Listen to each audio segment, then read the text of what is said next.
সুপ্রিয় দর্শক, আজকে আমাদের মাঝে উপস্থিত রয়েছেন সঙ্গীত শিল্পী সোনিয়া খুকু। শুভ সকাল আপু, কেমন আছেন? ভালো আছি, শুভ সকাল আপনাকেও। ধন্যবাদ আপনাকে। আমরা জানি যে আপনি ছোটবেলা থেকেই গানের সাথে যুক্ত আছেন, গানের সাথে পথ চলা। ছোটবেলায় কোন ধরনের গান দেখে আসলে বা শুনতে শুনতে বড় হওয়া এবং কেন মনে হলো যে সঙ্গীত শিল্পী হবেন? আমি ছোটবেলা থেকে আসলে একটা অনুষ্ঠান আসতো ছোটবেলায়, এসো গান শিখি, মনে হয়, আমি জানি না আপনি দেখেছেন কিনা। ওটা থেকে দেখতে দেখতে আমার গানের প্রতি আগ্রহ। আচ্ছা। আর রবীন্দ্রসঙ্গীতের প্রতি আমার খুব একটা ঝোঁক ছিল, বাবারও রবীন্দ্রসঙ্গীত অনেক পছন্দ ছিল, তো রবীন্দ্রসঙ্গীতের মাধ্যমে আমি গানে প্রবেশ করি। আচ্ছা, কোথায় শেখা হয়েছে গান? গান বেসিক্যালি আমার বাসায় চর্চা হতো, ওস্তাদ আসতো বাসায়। বাবা একটু কনজারভেটিভ হওয়াতে মানে বাইরে যেতে দিত না। আচ্ছা, তো বাসায় হতো। আচ্ছা, রবীন্দ্রসঙ্গীত দিয়ে শেখা দিয়ে শুরু হয়েছে, পরবর্তীতে কি রবীন্দ্রসঙ্গীতের পাশাপাশি তো অন্য গানও করা হয়েছে? কি কি গান আপনাকে বেশ টানে? দেশাত্মবোধক গান, আধুনিক, তারপর রোমান্টিক। আচ্ছা, যেহেতু আপনার শুরুটা, আপনার বেসটা রবীন্দ্রসঙ্গীত দিয়ে, তাহলে আমরা একটা রবীন্দ্রসঙ্গীত শুনে নিতে চাই, তারপর বাকি আলোচনা। এই রবীন্দ্রসঙ্গীত যেটা আমি শোনাবো, ওটা আমার বাবার একটা অনেক পছন্দের গান। আচ্ছা। ও আমার দেশের মাটি, তোমার পরে ঠেকায় মাথা। ও আমার দেশের মাটি, তোমার পরে ঠেকায় মাথা। তোমাতে বিশ্বময়, তোমাতে বিশ্বময় আঁচল পাতা। ও আমার দেশের মাটি, তোমার পরে ঠেকায় মাথা।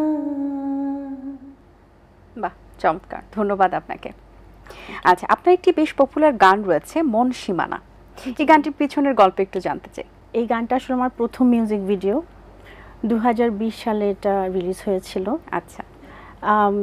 জাস্ট মানে আমি একটা মিউজিক ভিডিও করতে চেয়েছিলাম, একটু রোমান্টিক হবে, একটু আধুনিক টাচ থাকবে।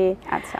তো এই ধরনের করে জাস্ট মানে বলতে বলতেই এটা এটা মানে কি বলবো, এটা সুরকার গীতিকার কারা ছিলেন? এটার শুটিং কোথায় করা হয়েছে? আচ্ছা, সুরকার অ্যান্ড গীতিকার ছিল সায়েম রানা আর অমিত চ্যাটার্জি।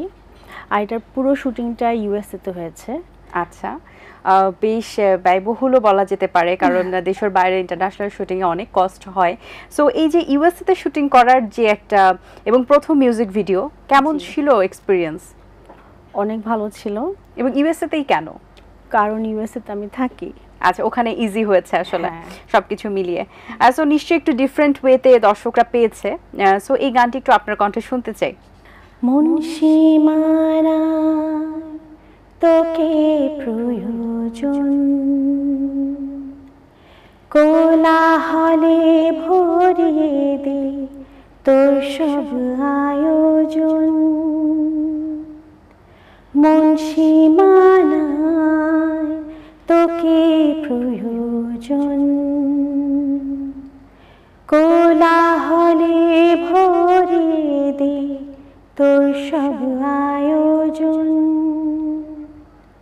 ভালোবাসতে দে তুই আমায় ইচ্ছে মতন। ও হো হো তুই ছাড়া আর নেই কেউ আমার আপনজন। মন সীমানায় তোকে প্রয়োজন,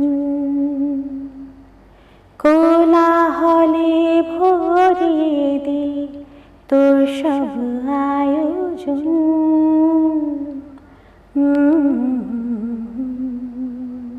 খুব ভালো, ধন্যবাদ আপনাকে।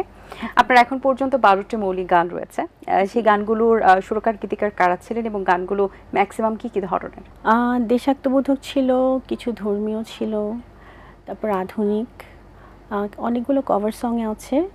আমি আবার অন্যান্য ভাষাতেও কিছু গান করেছি, যেমন আমার কিছু মৌলিক হিন্দি গান আছে, মৌলিক উর্দু গান আছে।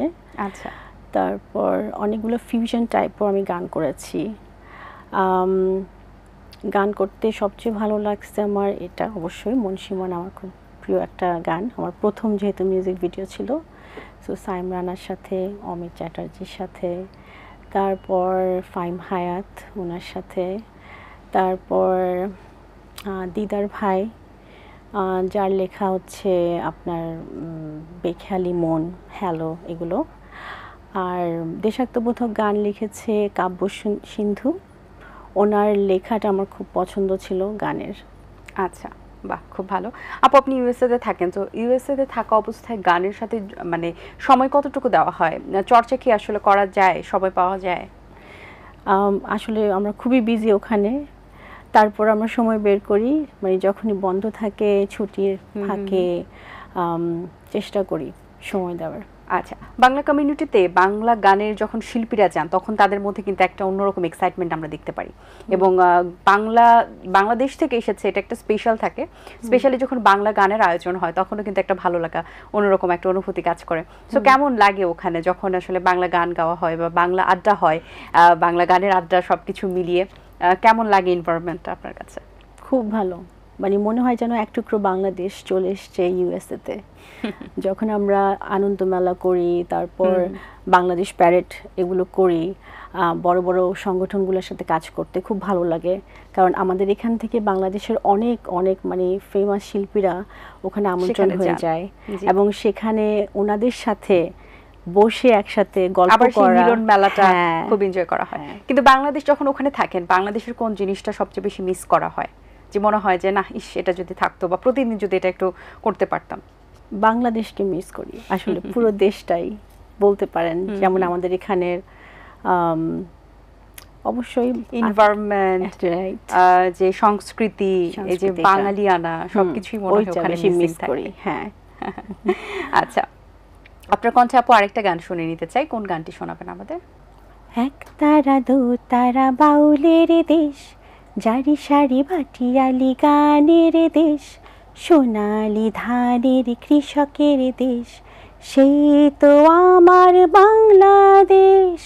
এক তারা দু তারা বাউলের দেশ, জারি সারি ভাটিয়ালি গানের দেশ, সোনালি ধানের কৃষকের দেশ, সেই তো আমার বাংলাদেশ। খুবই চমৎকার লেগেছে আপু দেশের গানটা। আপু, আমরা যে এই যে দেশের বাইরে যখন আপনি থাকেন, আমরা দেখি যে আমরা যখন কোনো বাংলা গান সার্চ করি তখন আমরা সেই গানটার যে লিস্টটা ইউটিউবে গিয়ে সার্চ করি একই নামে, বা ফেমাস সং ইন বাংলাদেশ আমরা সার্চ করি, তখন দেখা যায় কিছু কন্টেন্ট কিন্তু সামনে চলে আসে, যেগুলোর ভিউজ বেশি হয় সেগুলোই সামনে চলে আসে। কিন্তু অনেক সময় যারা সঙ্গীত শিল্পী হিসেবে আছেন বা সঙ্গীত জগতে আছেন, তারা হয়তো বা কোয়ালিটির দিক দিয়ে তারাই বিবেচনা করেন যে গানগুলো খুব একটা কোয়ালিটিফুল না, কিন্তু ভিউজ হচ্ছে অনেক বেশি, এবং আদার্স কান্ট্রিতে কিন্তু এটাই রিপ্রেজেন্ট করছে, যেটার যত ভিউ সেটা কিন্তু তারা পাচ্ছেন, তারা কিন্তু বাকি গানগুলো জাজ করার সময় কম পাচ্ছেন। সো এই ব্যাপারগুলো আসলে ওখানে কতটুকু আপনি বুঝতে পারেন, বা আপনার যারা আশেপাশে গান আছেন, যারা অন্য রিলিজিয়ন আছেন, তাদের মাঝে বাংলা গানের সংস্কৃতি কেমন লাগে, সবকিছু মিলিয়ে আপনি কি ফিল করেন এটি নিয়ে? আমি যখন বিভিন্ন জায়গায় করতে যাই প্রোগ্রাম, আমি মানে অন্যান্য কমিউনিটিতে যখন যাই, ইন্ডিয়ান বলেন, অন্যান্য আমাদের মানে এশিয়ান কমিউনিটিতে, ওখানে ভালোই রেসপন্স আসে। ওরা বলে কি, মানে গানের কোনো ভাষা হয় না, music doesn't have any like language, right? So আপনি যখনই শুনবেন আপনার ওটা চলেই আসে, গানটা বুঝেন আর না বুঝেন আপনার এক্সপ্রেশনে হয়তো অনেক কিছুই বোঝা যায়। আমি কোরিয়ান ফেস্টিভ্যালেও গান যখন করেছিলাম, বাংলাদেশের গান, তারা খুব পছন্দ করেছে, খুব পছন্দ করেছিল। আসলে গানের তো কোনো ভাষা হয় না, সুরটাকেই মানুষ একটু শুনে যতটুকু বোঝার চেষ্টা করেন, আর এক্সপ্রেশনটা আসলে সঙ্গীত শিল্পীদেরটাও তাদের কাছে ম্যাটার করে, সবকিছু মিলিয়ে। আপু, অসংখ্য ধন্যবাদ, আপনার সাথে কথা বলে ভালো লেগেছে, সুন্দর কিছু গান শুনিয়েছেন, অনেক শুভকামনা রইল আপনার জন্য, ভালো থাকবেন সব সময়। আপনিও, অনেক ভালো লাগে। ধন্যবাদ। দর্শক, আশা করছি আজকের আয়োজন আপনাদের ভালো লেগেছে। আজ এই পর্যন্তই, দেখা হবে আগামী পর্বে নতুন কারোর সঙ্গে। সেই পর্যন্ত ভালো থাকুন, সুস্থ থাকুন, এবং এটিএন বাংলার সাথেই থাকুন। সকলকে আল্লাহ হাফিজ। দিন আসে দিন যায়, সময়টা চলে যায়, তবু আছি এই বেশ ভালো। জীবনটা রঙময়, যেভাবেই হওয়া চাই, নয় কবু সাদা কালো। আশাতে স্বপ্ন ভাসে, সুখ হাসে চোখে মুখে, চায়ের চুমুক